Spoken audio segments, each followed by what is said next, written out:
Oprah says she wasn't paid a cent by Harris. The campaign did pay her company $1 million. So let's talk to somebody who lived it, okay? And is speaking out now with her own concerns. What are you doing? Talking about what happened in the campaign and absolutely putting a target on your head. The campaign did pay her company $1 million to produce Oprah's star-studded town hall. Well, isn't that paying? And the Harris team reportedly spent six figures to build that set I told you about on that Call Her Daddy podcast, you know, which I got her hundreds of thousands of views, but I mean, I don't know that it was cost effective. And then you got Eminem, then you got Beyonce. So let's talk to somebody who lived it, okay? And is speaking out now with her own concerns. Lindy Lee joining us now. Lindy, thank you very much for taking the opportunity. I'm a huge fan of yours. I've watched you for like a decade, so thank you so much for having me. Well, it is good to be here. And let's start just with you for a second with this question. What are you doing talking about what happened in the campaign and absolutely putting a target on your head, let alone your back? Why would you do this?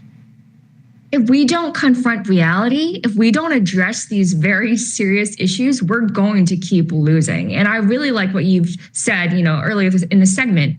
If we don't recognize that America is shifting rightward, we are going to keep losing. If we don't have a financial accountability and some sort of very serious accounting of how exactly we spent $1 billion in 2 to 3 months, how are donors and even everyday Americans who gave their $10 and $25 ever going to trust the Democratic Party again? We need a serious postmortem to show that we're learning the lessons, that we are exposing everything that went wrong, and that we are going to do better in the future. We can't just throw everything under the rug and assume that daddy's going to fill the piggy bank again. What do you think of these allegations of what Oprah, I mean, either they paid the production company or they didn't. I've never heard of people getting paid for endorsements. Paid to perform, maybe, but usually they give it. But do you believe it? It's not a matter of believing, it's literally in the report. And she can deny it however much she wants to, but it says Harper Productions on the FEC report. I really don't know how you get around that. It's her company, and she may not have gotten paid personally as a person, but it paid her company. So I think this is a matter of semantics. She got paid.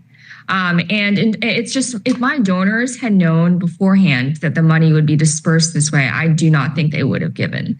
You know, it's a sacred trust. These people, a lot of my donors have worked hard all their lives. And again, these are everyday Americans around the country. I didn't just deal with big donors. I also fundraised from grassroots donors who gave $25, as I mentioned. I did something called Geeks and Nerds for Harris. People are giving like $10 to $15. These are people, you know, some people are living paycheck to paycheck. So it's a sacred trust for them to give money to a campaign. It is our utmost responsibility to use that money in a responsible manner and to not treat it as OPM, which is other people's money. If we can't handle campaign money the right way, how can taxpayers, how can Americans possibly trust us that we would handle taxpayer money the right way? Did you think you were going to lose? This is a very hard question. Very hard. So we were told 100% that we were going to win up until I think 9 to 10 p.m. on election night, which is stunning. I had a DNC official telling me on the night of that we were going to win ruby red Iowa. And I was just I just was wondering if he thought I was stupid. He said it in earnest. And I also found out that the guy's being pushed out, the same guy who said that to me. Actually, I think the entire DNC leadership is going to change in the next couple of months. There's going to be hell to pay. This is not a 2016 loss. This is a shellacking. This is not a squeaker race. This is a resounding defeat. It pains me to say that. As you said, I put a target on my back. Actually, you'd be surprised that I have dozens of donors blowing up my phone telling me to stay the course. They may not have the guts to say it or the platform, but they want me to keep going because it's their money too. And we let the American people down. And Lindy, I know that you're worried about staffers and people who need the money, unlike the celebrities who haven't been paid yet. So here's what I can do. Whatever happens next, you have a platform here to discuss it, okay? whatever comes out about you or you believe that isn't true or whatever it is, you've got a platform here to discuss it. You just give me a call and you got it. Okay? Oh my gosh, that's so kind. That's so kind. Thank you for saying that.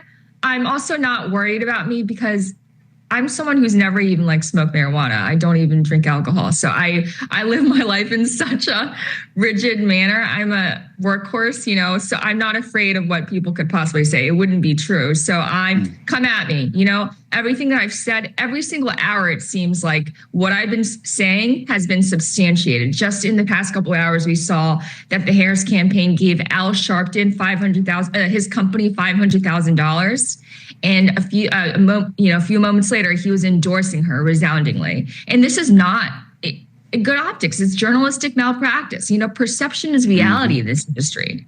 And I can't disagree with anything you're saying, except the no drinking and marijuana thing. But hey, the times are a-changing. Jim, I'm going to give you 3 great things that are happening. The LA Times is replacing its entire editorial board to more closely reflect all opinions. After Donald Trump's landslide win, Hollywood claims it's going to be more welcoming to conservative actors and less woke. And apparently The View is desperate to find a Trumper to join. How long do you think this is going to last? But it'd be great if it's true. Yeah. It really would be great. I mean, first they should start with, the Times, just anyone walking in, like, all right, the first thing we need to ask you is just, what's a woman? Yeah. Let's start with that. Okay, you can define that. Let's go. And as far as, you know what? As far as movies, again, common sense. I got nothing. If you're gay, knock yourself out. What you do behind closed doors. I'm tired of watching a Disney, and they got it at the end to Star Wars. My last Star Wars, at the beginning scene. Why is a chick like, wow, let's make out? Why are we watching? It's shoved in your face. It's an agenda. Good. Let them all. You know, I'd like to see on the View. What? Would be like Roseanne and like Candace right out of the gate. Oh my! That Roseanne. You know Roseanne what? with a 9mm. Just Roseanne is the most inspired choice. Yes, because oh my God, that would be a monster. Yeah, she would eat them alive, or they would eat her. Yeah, that is true though. You know, Kat, think about that choice. Like, would any sane person want that job at The View? Let's say you weren't working here and they approached you and they said, we need like, and you're not a Trumper, but let's say they wanted like an opposing perspective. Well, just any kind of opposing perspective, right? Because the concern, I mean, it's there's no argument anymore on The View, right? I don't know why you'd want. I don't know why you'd want it. Yeah, they'd have to pay you a lot of money. But I was gonna say everybody has their price, right? Yes. There's plenty of things that you don't want to do that you will do for a certain amount of money. That's what the foundation of the entire economy. Yes. So, yeah, but also speaking of, Hollywood was never woke. Yeah. Hollywood's not going away from woke. It wasn't woke before. It was just that after the summer of 2020, everyone was so scared of getting fired that they were like, we better just make sure all movies are all black gay people. You know what I mean? Like, that's an exaggeration, but that was what they thought people wanted. That's what they were reading on social media. That's what people wanted. They didn't want to get fired. They were like, rather than push it with this joke or having this lead be a straight white person, let's just not. And then now, but they're not making the money that they thought they would because they thought they were going to lose money. They were so scared of losing money that they forgot to make movies that make money. So that's why they're changing. They want the audience. They don't actually care. Yeah, you know, Tyrus, I'm a little depressed because I was looking forward to a trans James Bond, and it's not going to happen. Well, Greg, there was a long line that you were in, and I'm sorry for you and the thousands of constituents. It is about money, though, right? They're losing money. No, they were forced. They were blackmailed into hiring these DEI directors and producers. That's right. So it wasn't they were telling them what they needed to do because they had, you know, a million fake bots on X telling them that they were relevant, and they made these movies that nobody would watch. So it's really, they're going to have to stop hiring people based off of their sexual orientation and their how they look in the mirror opposed to can you actually direct a movie that makes sense. I don't care if you mail order horses, but if you can make a movie that I can watch without going, why? Okay? So it's not even that. And The View, you don't need to find Trumpers. You need to fire your race baiters. Yeah. You need to fire the two races. You've had people. You had a McCain on there. You've had people on there before, and you ran them off. So the racist ones who want to stick to this, Whoopi and Sonny, and the, was it Bette Midler? What's her name? Yeah, broke-ass Bette Midler. Fire them and bring people in. Maybe you could get McCain to come back.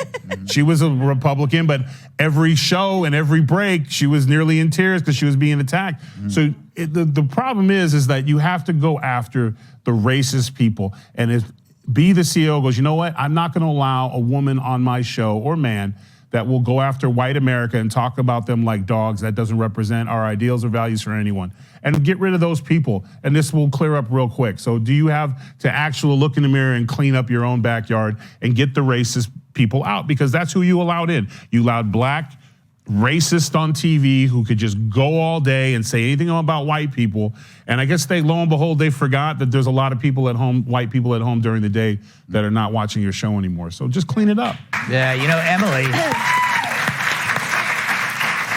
could you imagine yourself on The View as like taking that job? Let's say they find something really ugly in your past, you get fired from Fox. That could happen, by the way. No. I never burned those photos. But I mean, could you do that?